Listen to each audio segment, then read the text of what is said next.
ನಮಸ್ತೆ ವೀಕ್ಷಕರೇ, ನಾನು ಈ ದಿನ ಕೇವಲ 3 ಕ್ಯಾರೆಟ್ ಮತ್ತು ಬೆಲ್ಲದಲ್ಲಿ ತುಂಬ ರುಚಿಯಾದ ಸಾಫ್ಟ್ ಆದ ಸ್ವೀಟ್ ಮಾಡೋದು ಹೇಗೆ ಅಂತ ತೋರಿಸ್ಕೊಡ್ತಾ ಇದ್ದೀನಿ. ಮನೆಯಲ್ಲಿರುವಂಥ ಕಡಿಮೆ ಸಾಮಗ್ರಿಗಳಲ್ಲಿ ಈ ರೀತಿ ಸ್ವೀಟ್ ಮಾಡಬಹುದು. ಮತ್ತು ಕೇವಲ 1 ಚಮಚ ತುಪ್ಪ ಉಪಯೋಗಿಸಿದ್ರೆ ಸಾಕು, ಸ್ವೀಟ್ ರೆಡಿ ಆಗುತ್ತೆ. ಹಾಗೆ ಈ ಸ್ವೀಟ್ನ ನೀವು 15 ದಿನ ತನಕ ಸ್ಟೋರ್ ಮಾಡಿ ಕೂಡ ಇಟ್ಟು ತಿನ್ನಬಹುದು, ಅಷ್ಟೇ ರುಚಿಯಾಗಿರುತ್ತೆ. ಒಂದ್ಸರಿ ಟ್ರೈ ಮಾಡಿ ನೋಡಿ, ಖಂಡಿತ ಮತ್ತೆ ಮಾಡ್ತೀರಾ. ಹಾಗೆ ನಿಮಗೆ ಈ ವಿಡಿಯೋ ಇಷ್ಟ ಆದರೆ ಪ್ಲೀಸ್ ವಿಡಿಯೋನ ಲೈಕ್ ಮಾಡಿ ಮತ್ತು ಚಾನಲ್ಗೆ ಸಬ್ಸ್ಕ್ರೈಬ್ ಮಾಡಿ. ಈಗ ಕ್ಯಾರೆಟ್ ಮತ್ತು ಬೆಲ್ಲದಲ್ಲಿ ಸ್ವೀಟ್ ಮಾಡೋದು ಹೇಗೆ ಅಂತ ನೋಡ್ಕೊಳ್ಳೋಣ ಬನ್ನಿ. ಮೊದಲಿಗೆ ನಾನಿಲ್ಲಿ 3 ಕ್ಯಾರೆಟ್ಗಳನ್ನ ತೆಗೆದಿಟ್ಕೊಂಡಿದ್ದೀನಿ. ಕ್ಯಾರೆಟ್ ಸಿಪ್ಪೆ ತೆಗೆದಿಟ್ಕೊಂಡು ನೀರಿನಲ್ಲಿ ಚೆನ್ನಾಗಿ ತೊಳೆದಿಟ್ಕೊಳ್ಳಿ. ನಂತರ ಈ ರೀತಿ ಚಾಕುವಲ್ಲಿ ಹೆಚ್ಚಿಟ್ಕೊಳ್ತಾ ಇದ್ದೀನಿ. ತುಂಬ ಸಣ್ಣದಾಗಿ ಹೆಚ್ಚೋದು ಬೇಡ, ಈ ರೀತಿ ದಪ್ಪನಾಗಿ ಹೆಚ್ಚಿಟ್ಕೊಳ್ಳಿ. ನೀವಿಲ್ಲಿ ಕ್ಯಾರೆಟ್ನ ತುರ್ಕೋಬಹುದು ಅಥವಾ ಈ ರೀತಿ ಹೆಚ್ಚಿಟ್ಕೊಂಡು ಮಿಕ್ಸಿಯಲ್ಲಿ ರುಬ್ಬಿಟ್ಕೋಬಹುದು.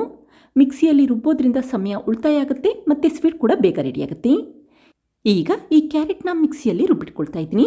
ರುಬ್ಬಬೇಕಾದ್ರೆ ನೀರೇನು ಹಾಕ್ಲಿಕ್ಕೆ ಹೋಗಬೇಡಿ, ಈ ರೀತಿ ತರಿತರಿಯಾಗಿ ರುಬ್ಬಿಟ್ಕೊಳ್ಳಿ. ಈಗ ರುಬ್ಬಿರುವಂಥ ಈ ಕ್ಯಾರೆಟ್ ಪೇಸ್ಟ್ನ ಒಂದು ಬಟ್ಲಿಗೆ ಎತ್ತಿಟ್ಕೊಳ್ತಾ ಇದ್ದೀನಿ. ಒಟ್ಟು 3/4 ಕಪ್ಪಷ್ಟು ರುಬ್ಬಿರುವಂಥ ಕ್ಯಾರೆಟ್ನ ಉಪಯೋಗಿಸ್ಕೊಳ್ತಾ ಇದ್ದೀನಿ. ನಂತರ ಒಂದು ತಟ್ಟೆಗೆ ಸ್ವಲ್ಪ ತುಪ್ಪ ಹಾಕಿ ನೀಟಾಗಿ ಸ್ಪ್ರೆಡ್ ಮಾಡಿಟ್ಕೊಳ್ಳಿ, ಆವಾಗ ಸ್ವೀಟ್ ತಟ್ಟೆಗೆ ಅಂಟೋದಿಲ್ಲ ಅಂತಷ್ಟೇ. ಇದೇ ಸಮಯದಲ್ಲಿ ಮತ್ತೊಂದು ಪ್ಯಾನ್ಗೆ 1 ಟೇಬಲ್ ಸ್ಪೂನಷ್ಟು ತುಪ್ಪ ಹಾಕ್ಕೊಳ್ತಾ ಇದ್ದೀನಿ. ಈ ಸ್ವೀಟ್ ಮಾಡಲಿಕ್ಕೆ ಕೇವಲ 1 ಚಮಚ ತುಪ್ಪ ಉಪಯೋಗಿಸಿದ್ರೆ ಸಾಕು. ನಂತರ ಮೊದಲೇ ರುಬ್ಬಿಟ್ಟಂಥ ಕ್ಯಾರೆಟ್ ಹಾಕ್ಕೊಳ್ತಾ ಇದ್ದೀನಿ. ಒಟ್ಟು 3/4 ಕಪ್ಪಷ್ಟು ರುಬ್ಬಿರುವಂಥ ಕ್ಯಾರೆಟ್ ಉಪಯೋಗಿಸ್ಕೊಂಡಿದ್ದೀನಿ. ನಂತರ ಊರಿನ ಮೀಡಿಯಂ ಫ್ಲೇಮಲ್ಲಿ ಇಟ್ಕೊಂಡು ಒಂದು 3 ರಿಂದ 4 ನಿಮಿಷ ಹುರಿದಿಟ್ಕೊಳ್ಳಿ, ಆವಾಗ ಕ್ಯಾರೆಟಲ್ಲಿರುವಂಥ ಹಸಿ ಸ್ಮೆಲ್ಲೆಲ್ಲ ಹೊರಟೋಗುತ್ತೆ ಅಂತಷ್ಟೇ. ನೋಡಿ, ಈ ರೀತಿ ಕ್ಯಾರೆಟಲ್ಲಿರುವಂಥ ನೀರಿನಂಶ ಸ್ವಲ್ಪ ಡ್ರೈ ಆಗಬೇಕು, ಅಲ್ಲಿವರೆಗೂ ಹುರಿದಿಟ್ಕೊಳ್ಳಿ. ನಂತರ 1 ಕಪ್ಪಷ್ಟು ಹಸಿ ತೆಂಗಿನಕಾಯಿ ತುರಿ ಹಾಕ್ಕೊಳ್ತಾ ಇದ್ದೀನಿ. ತೆಂಗಿನಕಾಯಿ ತುರಿ ಉಪಯೋಗಿಸೋದ್ರಿಂದ ಸ್ವೀಟ್ ಪ್ರಮಾಣ ಜಾಸ್ತಿ ಆಗುತ್ತೆ ಮತ್ತು ತುಪ್ಪ ಉಪಯೋಗಿಸೋ ಅವಶ್ಯಕತೆ ಇಲ್ಲ. ಕೇವಲ 1 ಚಮಚ ತುಪ್ಪದಲ್ಲೇ ಈ ಸ್ವೀಟ್ ರೆಡಿ ಆಗುತ್ತೆ. ಈಗ ಮತ್ತೆ ಒಂದು 5 ನಿಮಿಷ ಹುರಿದಿಟ್ಕೊಳ್ತಾ ಇದ್ದೀನಿ. ತೆಂಗಿನಕಾಯಿ ತುರಿಯಲ್ಲಿರುವಂಥ ನೀರಿನಂಶ ಕಡಿಮೆ ಆಗಬೇಕು ಮತ್ತು ಈ ರೀತಿ ಮಿಶ್ರಣ ಡ್ರೈ ಆಗಬೇಕು, ಅಲ್ಲಿವರೆಗೂ ಹುರಿದಿಟ್ಕೊಳ್ಳಿ. ನಂತರ ಅದೇ ಕಪ್ಪಲ್ಲಿ 1 ಕಪ್ಪಷ್ಟು ಪುಡಿ ಮಾಡಿರುವಂಥ ಬೆಲ್ಲ ಮತ್ತು 2 ಟೇಬಲ್ ಸ್ಪೂನಷ್ಟು ಮತ್ತೆ ಬೆಲ್ಲ ಉಪಯೋಗಿಸ್ಕೊಂಡಿದ್ದೀನಿ. ನೀವಿಲ್ಲಿ ಸಿಹಿ ನೋಡಿ ನಿಮಗೆ ಎಷ್ಟು ಬೇಕೋ ಅಷ್ಟು ಪ್ರಮಾಣದಲ್ಲಿ ಬೆಲ್ಲ ಉಪಯೋಗಿಸಬಹುದು.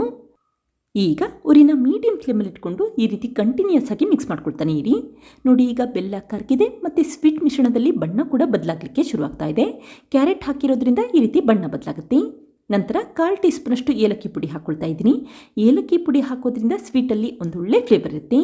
ಹಾಗೆ ಈ ಸ್ವೀಟ್ ಬೆಂದಿದೆಯೋ ಇಲ್ವೋ ಅಂತ ನೋಡಲಿಕ್ಕೆ ಈ ರೀತಿ ತಟ್ಟೆಗೆ ಸ್ವಲ್ಪ ಸ್ವೀಟ್ನ ತೆಗೆದಿಟ್ಕೊಳ್ಳಿ.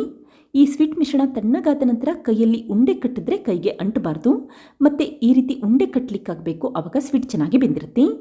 ಈಗ ನೋಡಿ, ಸ್ವೀಟ್ ಮಿಶ್ರಣ ಚೆನ್ನಾಗಿ ಬೆಂದಿದೆ.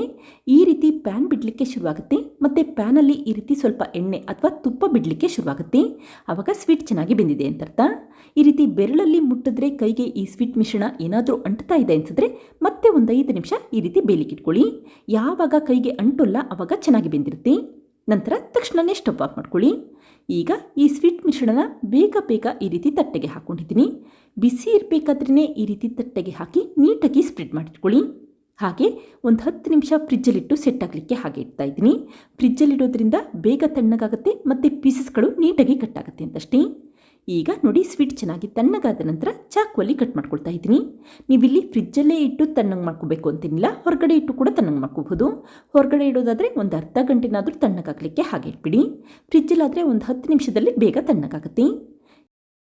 ಈಗ ಈ ಕಟ್ ಮಾಡಿರುವಂಥ ಸ್ವೀಟ್ ಪೀಸಸ್ಗಳನ್ನ ಮತ್ತೊಂದು ಪ್ಲೇಟ್ಗೆ ಜೋಡಿಸ್ಕೊಳ್ತಾ ಇದ್ದೀನಿ. ಹಾಗೆ ಈ ಸ್ವೀಟಲ್ಲಿ ತುಪ್ಪದಲ್ಲಿ ಹುರಿದಿರುವಂಥ ಕ್ಯಾರೆಟ್ ಫ್ಲೇವರ್ ತುಂಬ ಚೆನ್ನಾಗಿ ಬರ್ತಾ ಇರುತ್ತೆ. ಕ್ಯಾರೆಟ್ ಹಲ್ವಾ ಯಾವ ರೀತಿ ಇರುತ್ತೆ ಅದೇ ರೀತಿ ಈ ಸ್ವೀಟ್ ಕೂಡ ತುಂಬಾ ರುಚಿಯಾಗಿರುತ್ತೆ. ಒಂದ್ಸರಿ ಟ್ರೈ ಮಾಡಿ ನೋಡಿ, ಖಂಡಿತ ಮತ್ತೆ ಮಾಡ್ತೀರಾ.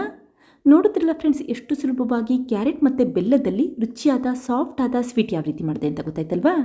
ನೀವು ಕೂಡ ಟ್ರೈ ಮಾಡಿ ನೋಡಿ, ಖಂಡಿತ ಇಷ್ಟಪಡ್ತೀರಾ. Thank you. ಲೈಕ್ ಮಾಡಿ ಮತ್ತು ಸಬ್ಸ್ಕ್ರೈಬ್ ಮಾಡಿ.